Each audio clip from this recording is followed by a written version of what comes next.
Yes, indeed, ladies and gentlemen. Welcome back to the First Class, Second Place podcast. I'm your host, Jason Enrique, and we got another first class guest up in the building today. But before we continue, I want to remind everybody that we're live in Braveview Studios in Garfield, New Jersey. Shout out to Steve and Najee behind the glass. What is going on, fellas? Steve, I feel like I haven't seen you forever, man. That beard is still immaculate as always, bro.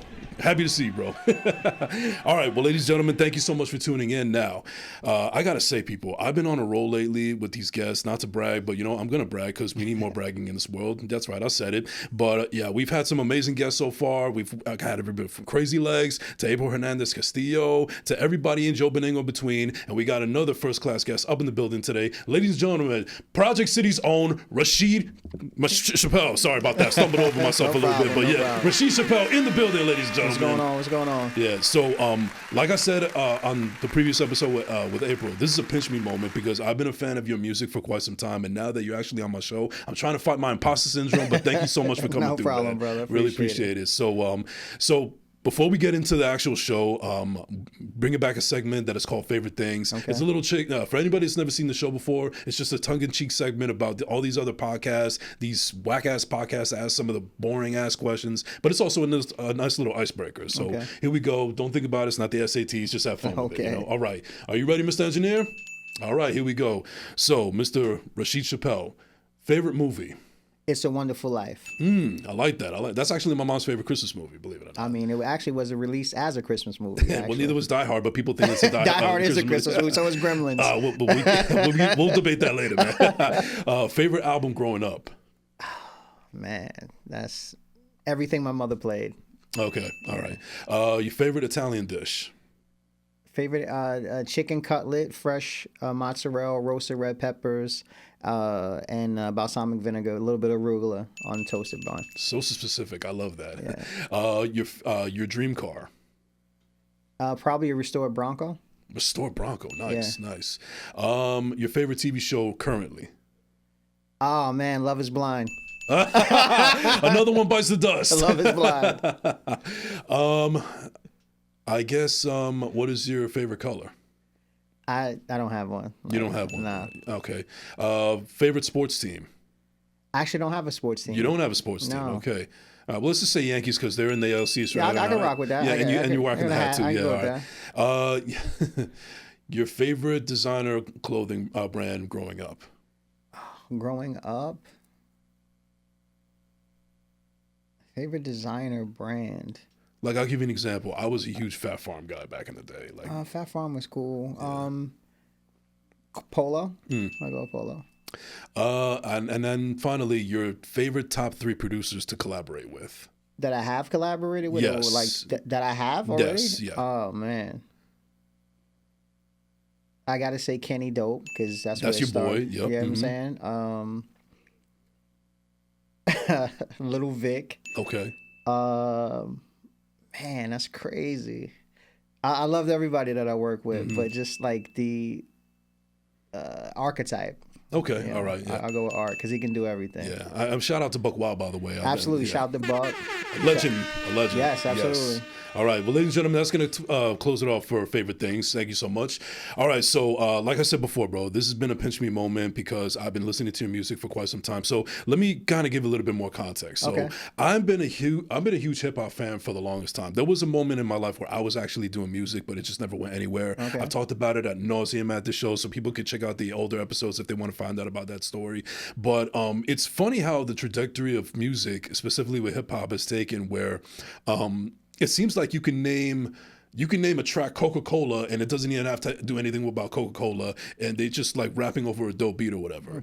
And me personally, I'm a Jets fan, and the way that I was able to find out about Griselda was they had a song called Rex Ryan, and Rex Ryan was the head coach of the New York Jets at one point. So with that being said, I think one of the things how I found out about you is I'm a fan of Banana King, and you have a song called Banana King on Broadway, which is featuring DJ Scratch, another legend. So that's how I found out about you, and I was like, I like this guy's demeanor, the sound of his voice, and I like his production selection, and I couldn't stop listening to you. And then afterwards I saw how legit you were when you were very fortunate to be on Hot 97 real late with Peter Rosenberg. Yeah, shout out to Rosenberg. Banana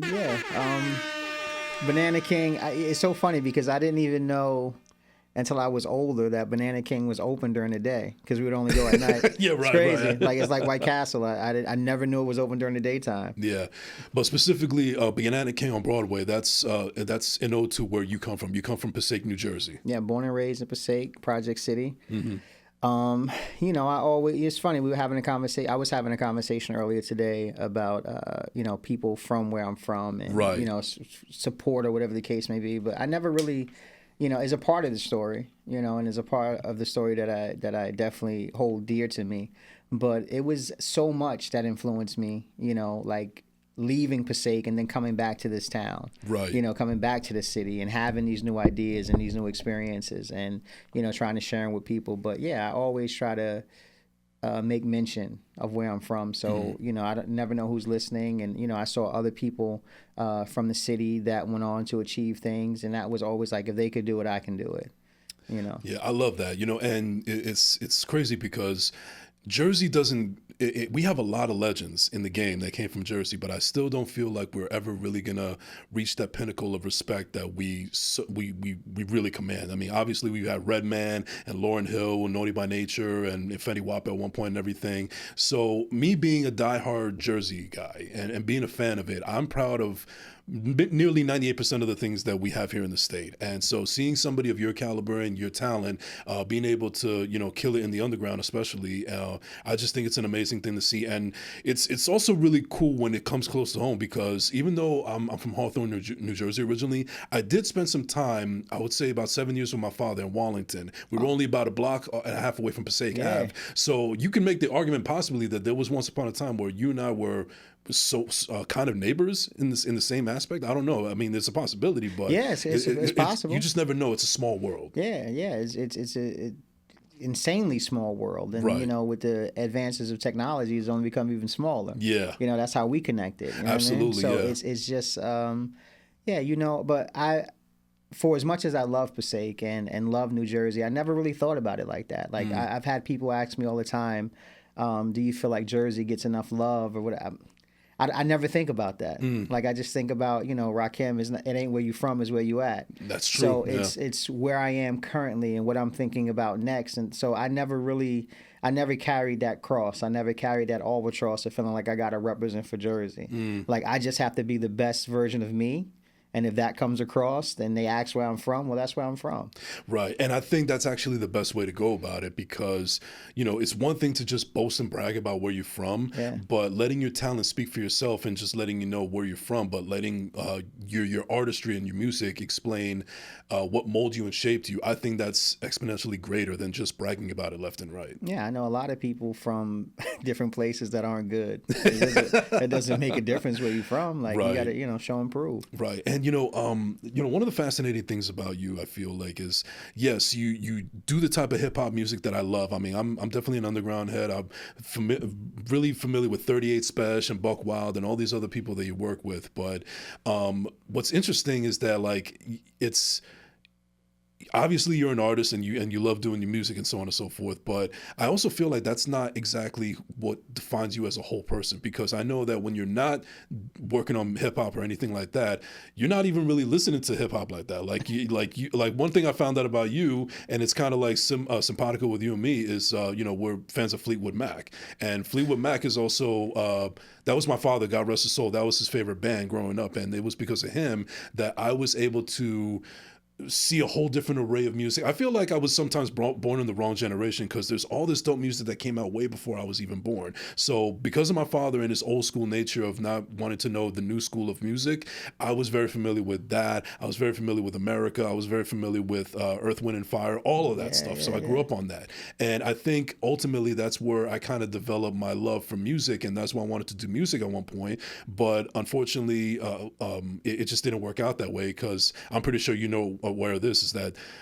the music part, doing the music part is fun, but the politics around it is so fucked up. Yeah. I mean, it's part of the, you know, they call it the game, right? It's part of it, and you know, it's how much what they say, it's like a shit pie.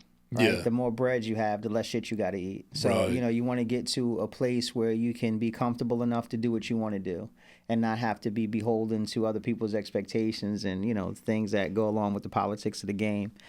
But for the most part, I kind of just like stay out of the way. You know, I kind of make the music I want to make. You know, when we were dealing with labels, you know, it was a bit different, the expectations. But when it was like, you know, I just want to do what I want to do, you know, it was a lot more free and definitely a lot more of me. And I like having my fingerprints as much as I can on a project so you get the most of me.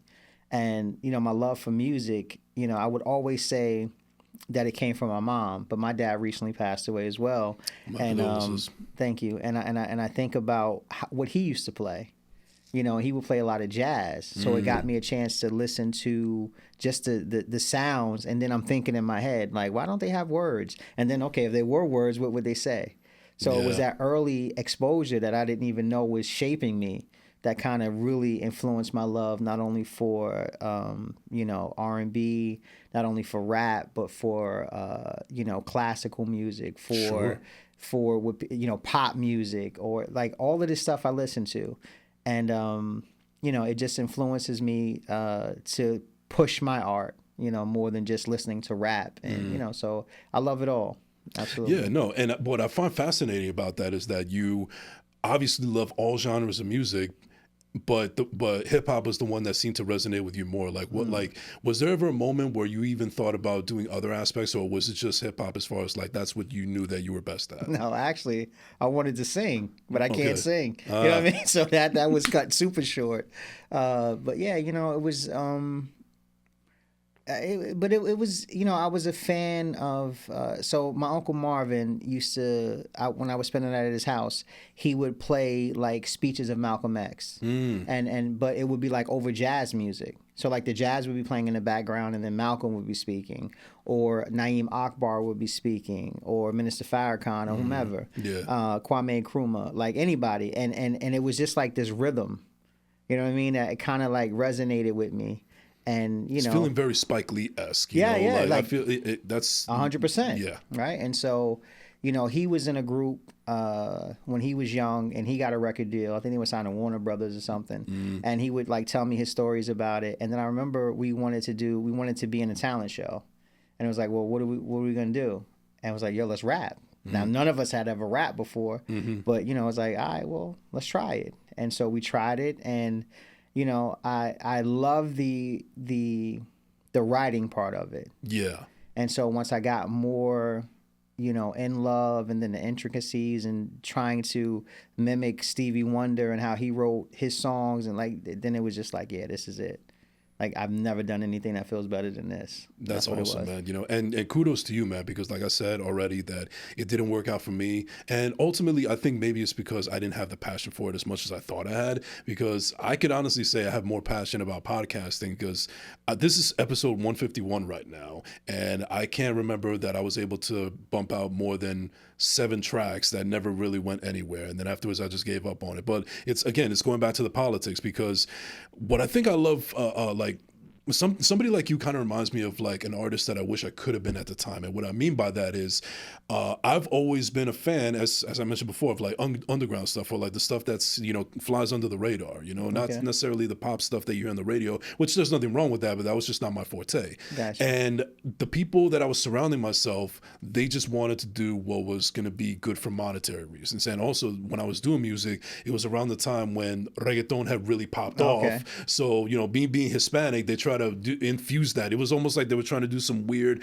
Daddy Yankee / Kanye shit or something like that, and it just wasn't working out. And when we weren't getting the numbers that we needed, then everybody just kind of went their separate ways. And I got discouraged because, well, hey, I'm not in this for the money or the numbers or anything like that. I'm doing that because I feel like I'm actually doing something with my life. Yeah. Because I didn't know what the fuck I was doing back then. I said I wanted to do this, that, and this, that, and this, that, and I never applied myself. And at the time, music was the only thing that I really applied myself to. But I think ultimately my failure, for lack of a better term, is what caused me to learn not to be discouraged with this current endeavor that I'm doing, which I'm ultimately proud of. And now I'm actually exploring other avenues. Like I was able to direct a TV series on YouTube. I've done a couple of acting gigs. I've been able to rub shoulders with people that I thought I would never get a chance to rub shoulders with. So it's just, I guess the point that I'm getting at is, I always preach on the side of like starting, just starting, you know, like getting your foot in the ground, and then afterwards keep going to the next. Because I think what hinders us, a lot of people sometimes, is that we're always waiting for the right time and the right circumstances and perfect situations, and never really seeing when that comes, and then afterwards it could just pass you by. I don't know what the perfect time or the perfect situation is. Like I've done 1,000 interviews and I've talked, you know, extensively about my career, but I've never felt like there was a room I was in that I didn't belong. Right. So there was never a time or place where I felt like I was around someone that, you know, artistically or just talent wise was just levels above me, you know. And I remember, I distinctively remember when I first started working with Kenny Dope. Now, this man has been nominated for Grammys and, you know, he's worked with everyone from Michael Jackson to BB and CeCe Winans, right? But I'm like, I wouldn't be in this room if I didn't belong in this room. That's true. Right? So, you know, I always approach it that way. So, of course, there's going to be naysayers. There's going to be people that they don't see what you see. And that's the, you know, I spoke about it on, I forget, Portrait of album, a song called The Vision, right? And it's like, yo, the beauty of the vision is that you see it before they do. Right. And so you can't rely on other people or outside influences to keep you going. Like this is mine alone. Like my drive and my passion for music is mine alone.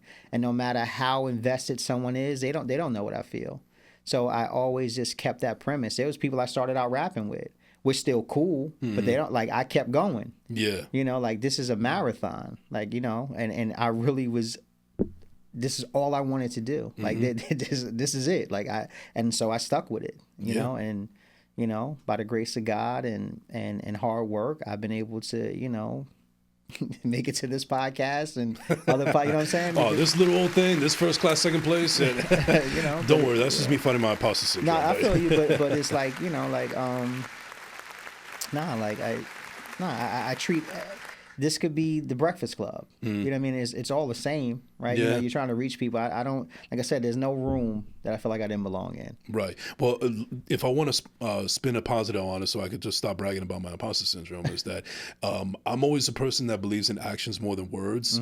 And me being able to put my actions in front and, you know, letting it speak for my word more than my words is why I've been able to have people of your ilk on my show. Like, again, 3 years ago, I just celebrated my 3rd year anniversary of the show. Congrats. Thank you, man. I never thought that I would actually get a chance to meet certain people and actually work with them like we're doing right now. And I'm making it happen. And when I say these things, it's not so much about you know, I want to give myself credit because I'm trying to learn how to be more kind to myself and everything. But more also is that I want to be able to show people, like, I want to be an example. Like, I want to show people that, hey, this guy right here that comes from Jersey, he's a nobody or anything, but he put his mind to something and he actually did it. So if I can do it, then anybody else can. And I want to be that example if possible. I'm a somebody. Right. And I wholeheartedly believe that. I've always felt that I'm a somebody. So I try to carry myself that way. When I you know, I don't want to be an example in the sense of like do what I did, but it's like, yo, like just believe in you.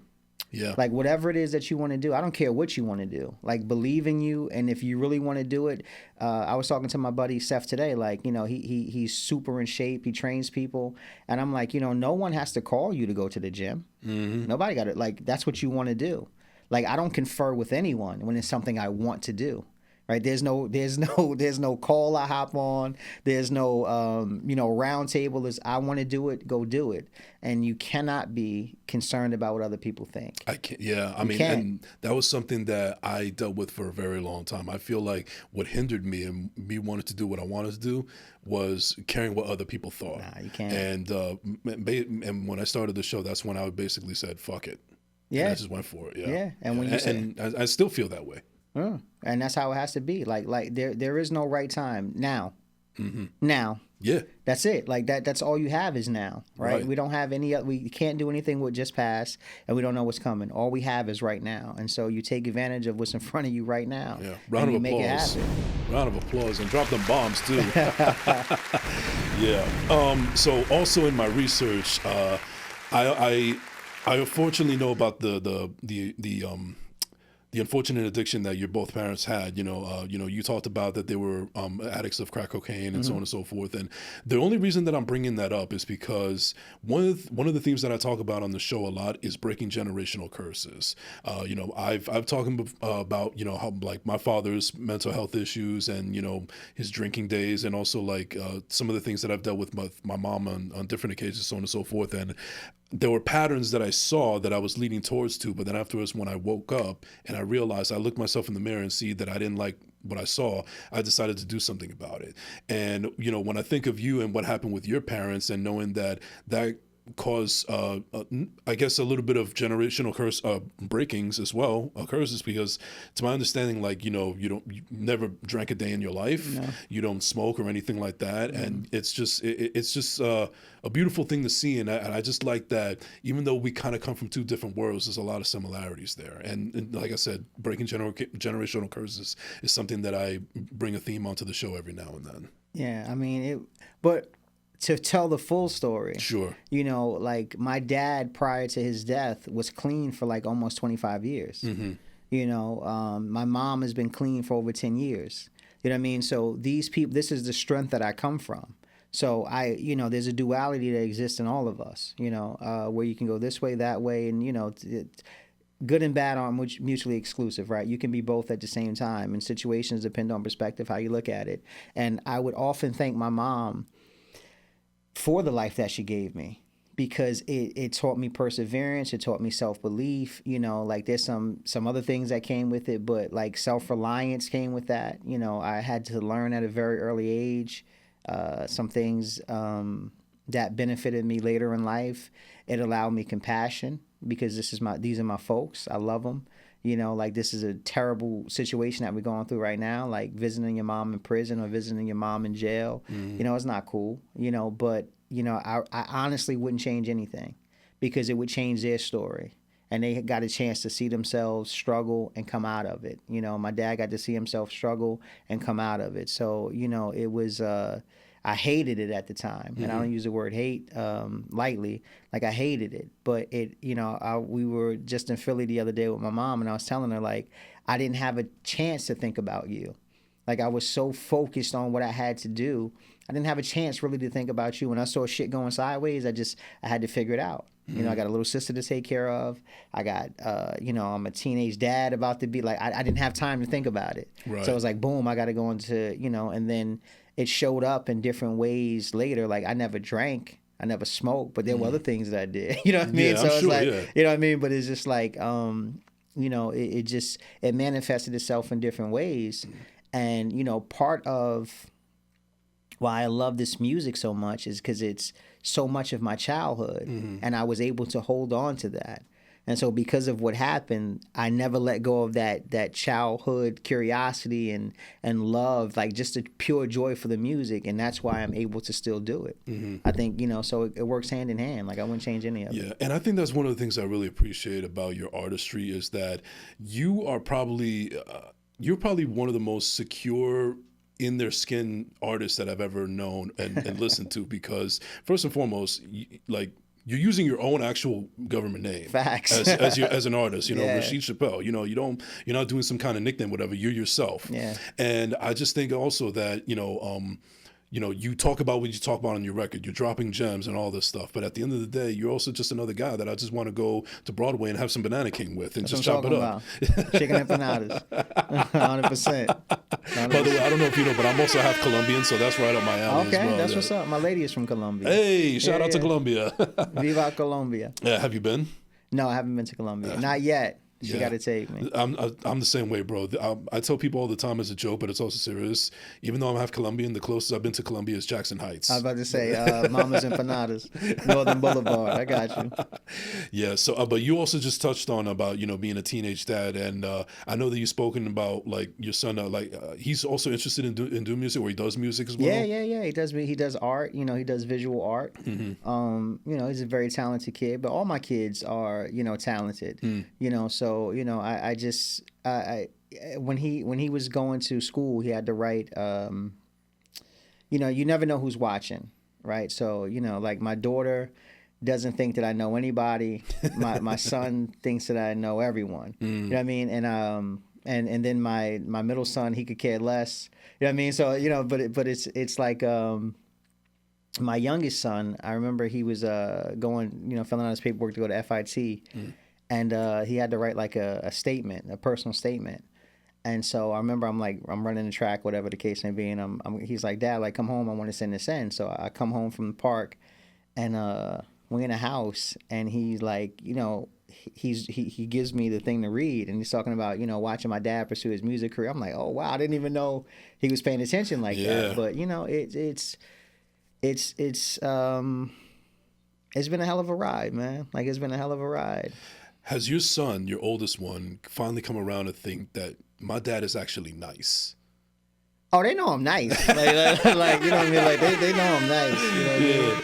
But but I'm dad. You know what I mean? So we don't really talk about music in that way. Right. We talk about music, not mine. Right. You know what I mean? Like they put me onto music all the time. Like Don Tolliver, they put me on to. Me and my youngest son. He's huge Tyler, the Creator fan. I took him to see Tyler, him and his friend. Who else is he a fan of right now? Steve Lacy. I love Steve Lacy. YFN Nelly. Najee, I think you know this. YMW Nelly. I don't know. The kid that's locked up. Yeah, one of them crazy names. He put me on Uzi. Okay. I did an interview and it was like they thought I was gonna bash Uzi, but I'm like, I think he's actually dope. Like if I sat in front of some of those beats, I would never find those pockets that he finds. Right. And I think that's an art. You know what I mean? I think, these kids get a bad rap. Yeah. And What's funny is that I don't have any children myself, but like you, I feel like even though I come from a certain era of hip hop and music in general, I'm not really that old man on the lawn anymore that's just, ranting and raving about how, today's music sucks and everything. I know a couple that are like that around my age range, but every now and then I like listening to Playboi Carti, and I know that's not in my age group, but I still enjoy listening to it. Yeah. And and there's something that we talked about before the camera started rolling, where we don't want to keep ourselves in a box, like kind of like be open to all of it if possible, and being able to make your own decisions. Like, listen, I don't want to get too much on this subject, but we're living in a crazy political climate right now, and it seems like everybody is just one-sided and one-tracked. Where I think there's very few of us that are actually trying to look at it from both sides and make the best decision possible. Yeah. I mean, there's a center line to everything. And I don't think there's good or bad music. There's music that you like and music that you don't. Period. Right? Because it's a personal.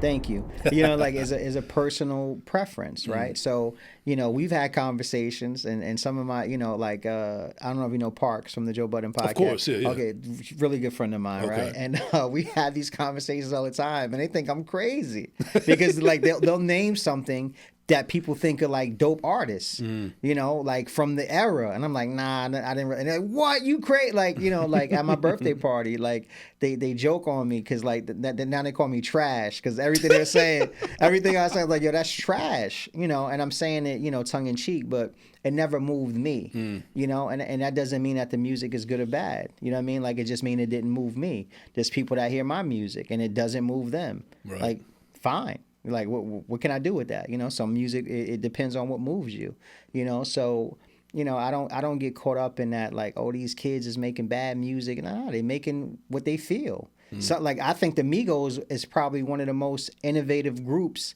of the past 20 years. Like, that flow, that pattern, and, how they, again, I write music. I write R&B. I write hooks. I write raps. And if I sat in front of the same beat for 2 days, I wouldn't find that pocket. There you go. And that's real. You know what I mean? And it's just like, yo, I think that's amazing, and I applaud those guys. Yeah. One of the fascinating things. Sorry about that. One of the fascinating things also is that, like, I don't know if unflappable is the right word to use, but coming from where you come from and going through the trials and tribulations that you've gone through, it's really a breath of fresh air to see that it's like yeah, you keep it all within you and you know where you came from and everything, but it's not something that you don't strike me as a guy that has ever really had a chip on his shoulder. I'm pretty sure you've had moments here and there because we're all human and stuff like that, but there's just this sense of unflappable aura that I have about you, that I feel about you, where I feel like it's almost like I really don't give a fuck. Like, I'm just me, and like that's who I am, and it's just something that's really respectable and admirable about that. And I don't know where it comes from. Maybe it comes from your family, or just the way you grew up, or just I don't know. You're just a different breed. Well, thank you. I was at a wedding a few years back, and when I lived uptown, there was a family that lived next door to me, and one of there was a set of brothers who unfortunately their mom had passed away due to like an overdose, and we grew up together. And I remember getting all the way to like 12th grade, and like I remember like the first day of school, like he dropped out. And I'm like, yo, like we right here, bro. Like just finish, And he didn't, and he went on to live his life, and he was outside, and he had some, run-ins with the law, whatever the case may be. But we were at this wedding one day, and we're on the boat, and he's like just crying to me, and he's like, yo, like I'm so proud of you, bro. Like you didn't give a fuck what nobody said. You just did what you wanted to do, and I don't know where that comes from. I don't know what it is, but it's like, who gives a fuck? Like, really, is your life, right? So for me to kind of like, I know I came in this world dolo, right? And I know how I'm going out. Even if I'm on a plane that crashes with 500 people, I'm dying by myself.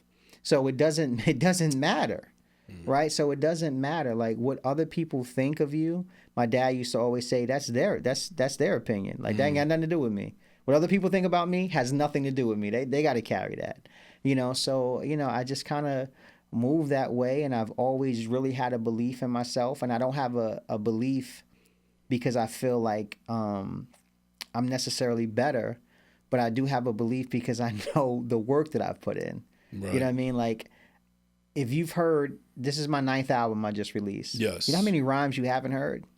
You know what I mean? Like for me to like, how many rhymes you haven't heard for me to get to my 9th album. And so it's like all that work that you didn't see, so like, I don't care. Like I truly don't care. I mean, again, I don't know where it comes from, but it's just admirable nonetheless. Thank you.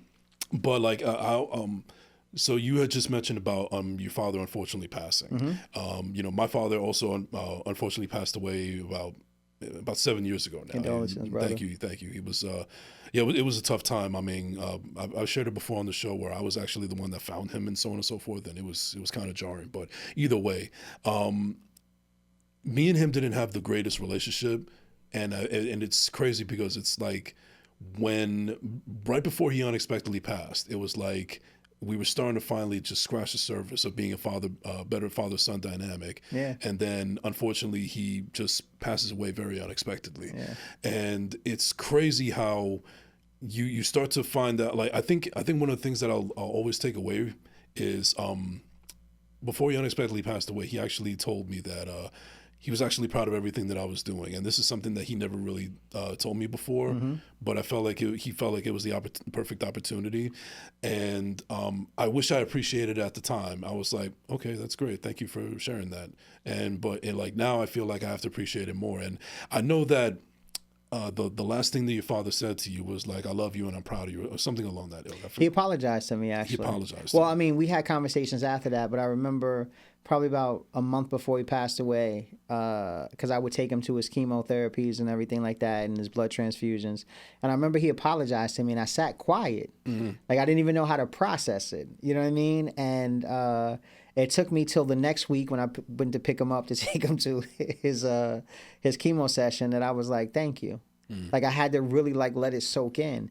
And that's, my father didn't give a fuck. You know what I mean? So like, I'm thinking like, he didn't give a fuck. Like, he did his thing, you know what I mean? And he wasn't a liar, and I've lied before, you know what I mean? And when I look back on it, it's like, what are you lying for? You know what I mean? Like, you only lie to people that you're afraid of, right? And so what are you afraid of? Like, what can this person take from you, or what can this person do to you? You know what I mean? And so once I came to that realization, it was just like, nah, like you got to live your life on your terms. And I got, similar to you, like I got the opportunity, maybe the last, because I was going through a divorce at the same time. So maybe the last 2 or 3 years of his life, I got a chance to like be with him a couple days a week. And, like I took him to the hospital, the few days before he passed. And, I was there in the hospital when he died, and, yeah, like who gives a fuck? You know what I mean? Yeah. Like I really like who cares, bro? Because all of this is temporary. Right. So what are we doing? Yeah, and that's actually kind of the point that I was bringing up, where like, see, before he passed away, he actually had a dream of, reaching retirement. Like he was only 2.5 months away from retirement, and he would have just lived out this best life out in like Florida or something like that. And unfortunately, he didn't get to see that dream. But I could make the argument that he's in a much better paradise in Florida. Got you. And I feel like one of the lessons, I would say the best attribute about my father was that he was a man that taught with his actions, whether it was directly or indirectly. Yes, absolutely. I spoke about on a previous episode where, one of my father's biggest flaws was taking accountability. Like he took no responsibility for the divorce that he went through with my mother, and that's when like his life went to shit and everything. And that taught me that I need to be accountable for my shit if I fuck up in anything in life, whether it's a marriage or a partnership, work, whatever the case may be. Like accountability is a huge thing. And when he passed, it was like, you can't wait for the right time, or you have plans and everything, that's fine, but don't get caught up in it. If you have the opportunity to do it, just go ahead and do it, because time waits for no man. Absolutely. Yeah. 100%. And the only thing that I regret is that the last words that he ever said to me was, "I'm sorry for bothering you." I still have a voicemail message, and I mix and master all my music in Boston. And the last voicemail message that my dad left me was, "Hey, she, like, I want to know if you could take. I don't know if you in Jersey or you in Boston, because he knew. And he's like, yo, like if you're around, I want to know if you could take me to the doctor on such and such. I love you."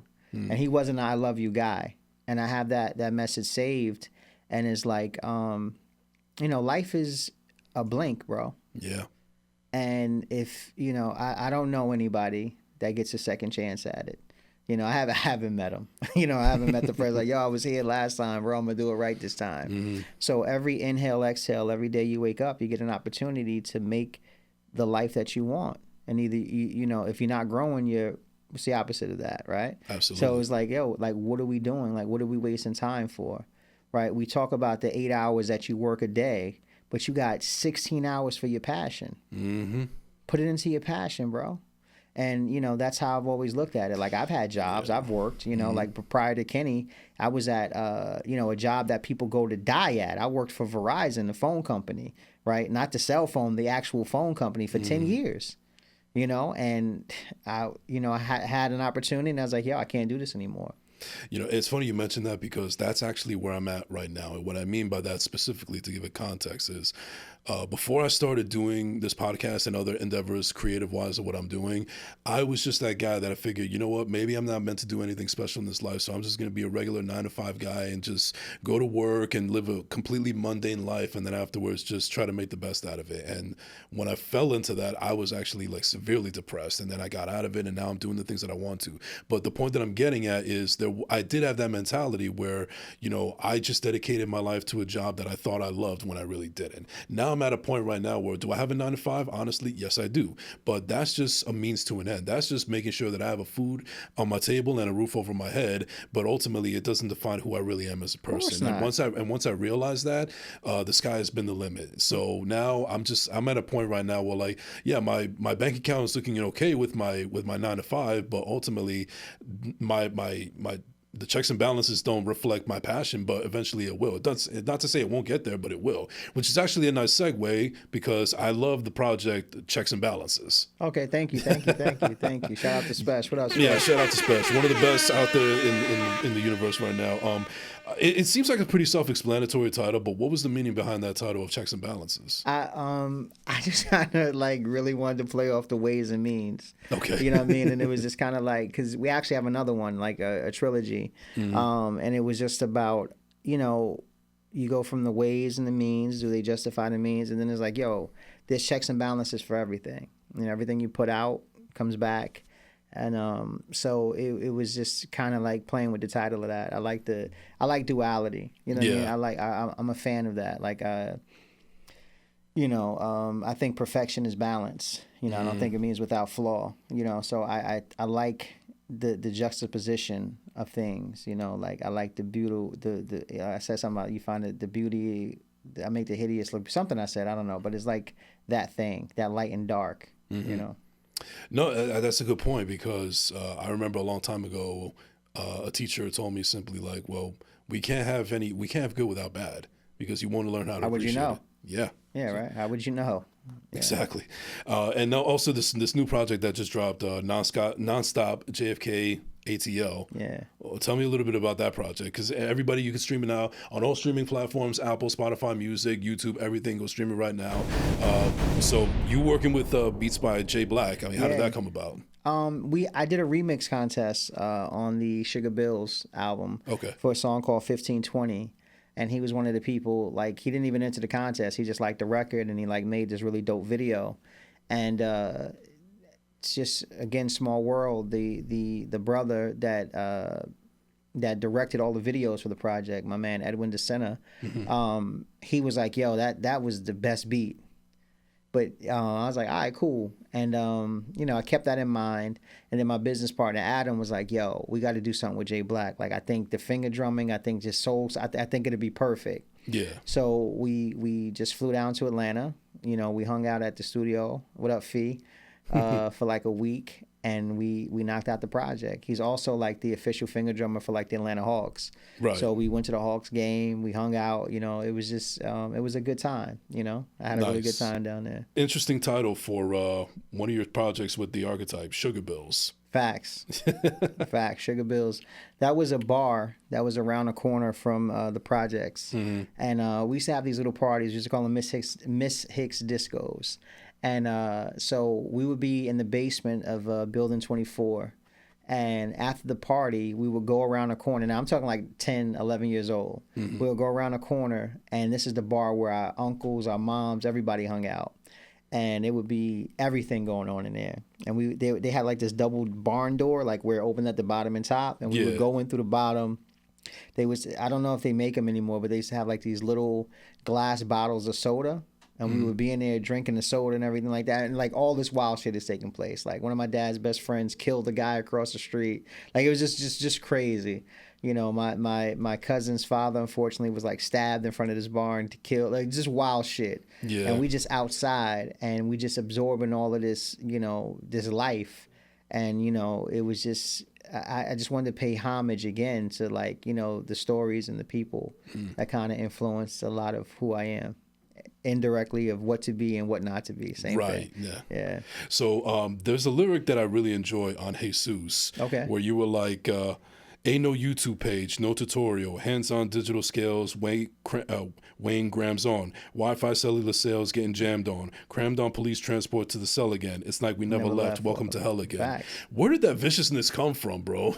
I don't know. I mean, I'm a fan of words. You know what I mean? And to think that like the written word can change people's lives or change a perspective or create an image. You know what I mean? Like when I listen to, Songs in the Key of Life, when I listen to one of my favorite Bob Marley albums, Rasta Man Vibration. Right. You know what I mean? And he, like Johnny Was, he doesn't use a lot of words, but just the emotion and the passion of what he's saying, you can take it through the lyrics. So I always wanted to be somebody that could like, I never thought I had the best flow. I never thought I had the best voice. So I was like, I got to have good words. Like my words got it. So, it's just... it's just the truth. It's just a reality that a lot of people face. It's like, like there's not much difference between living in the projects than, going to jail.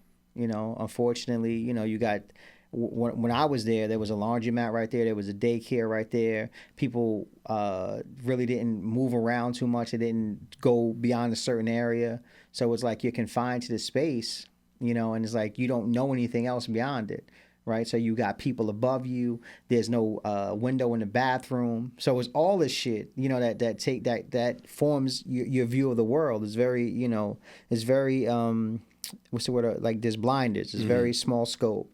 You know, like you're looking through the peephole and you think you know the whole world, but it's such a small fraction of what's out there. You know, and you know, I had people, how do you do shows in New York? And I'm like, bro, I've done shows in Japan. You know, like there's a huge world out here, you know, and some people unfortunately never get a chance to experience it because they're afraid, or, you know, they don't think it can happen, or they're not willing to take the chance, you know. So, you know, you know, that viciousness comes from that, you know. I think that was like, it's almost like for me, it just goes to show how much of a storyteller you really are. Like I think it definitely came from someplace, and you know, you from experiences, so on and so forth. But you being the artist that you are, it's almost like how Tarantino would Scorsese would direct the scene, and you're just using your words to paint the picture. That's all it is. Yeah. Like you know, like and to be mentioned with people like a Tarantino or Scorsese is like, wow, you know, because they're amazing filmmakers. But this is the story. This is the picture I'm painting, right? And my canvas is the beat, and my, you know, my easel is the soundscape, and then my paint is the words. So I try to make it as vivid. I try to make it, you know, when I use my words, I try to make them alert all five senses. Yeah. Now, unfortunately, we lost a real great legend in the hip hop community, Ka. I was really shocked about it. I know that he was somebody that you really admired and was really close with. I remember that you tweeted not too long ago, ironically, where you were like, texts from Brownsville Ka are always filled with jewelry. What would you say is the wisest thing that he ever dropped on you, the wisest gem he ever dropped on you? You know, I really, really was a fan of Ka. And I'll just say that the relationship that he and I had was a real one. And I know, you know, there's a lot of he was the truth. He was. Yeah. And really I don't want to talk beyond that, because Fair I want to enough. kind of give his family the time and the space that they need to grieve his loss. You know, like it's selfish of us as fans. I know we put ourselves out for, you know, public consumption, but he was a human being. Like he was a real person. He was. And so, you know, I don't want to use that for any, you know what I mean, anything to have anything to do with me. Like Ka was he was the truth.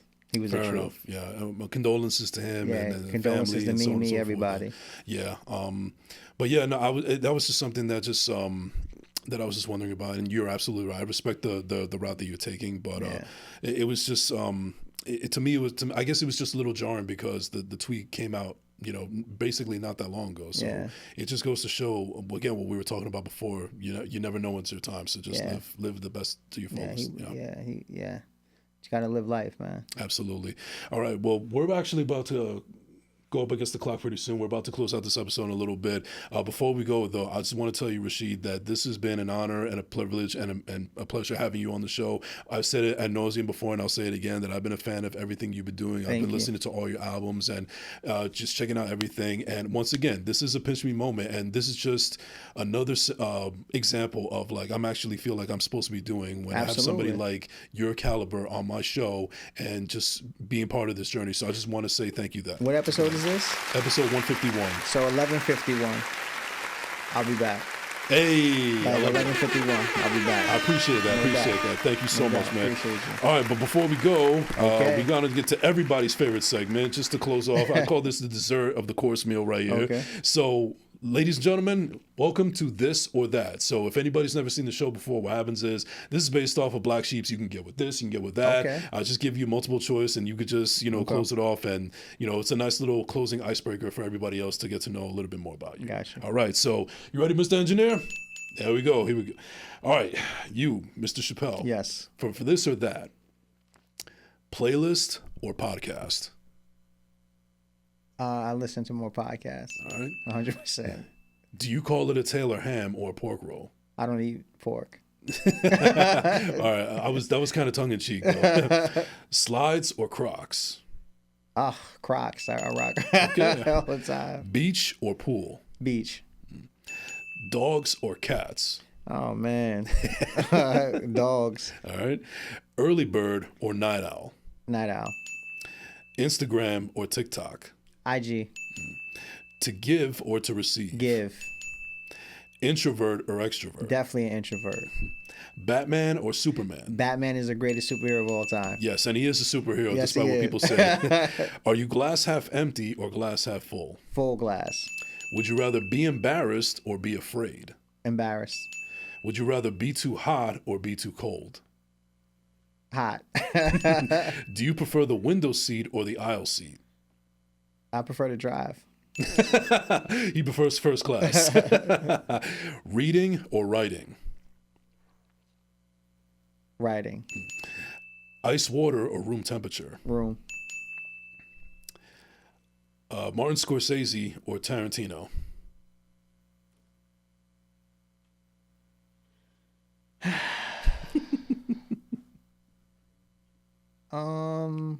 We go with Scorsese. All right. Yeah, we go with Scorsese. James Cameron or Steven Spielberg? Spielberg. All right. No, I'm not going to do that. It's too controversial. Yeah, go for it. Let's go for the concept. Drake or Kendrick? Ironically, Yeah. I've never listened to a full project of either one of them. Okay, fair So, enough. And then finally, teamwork or solo project?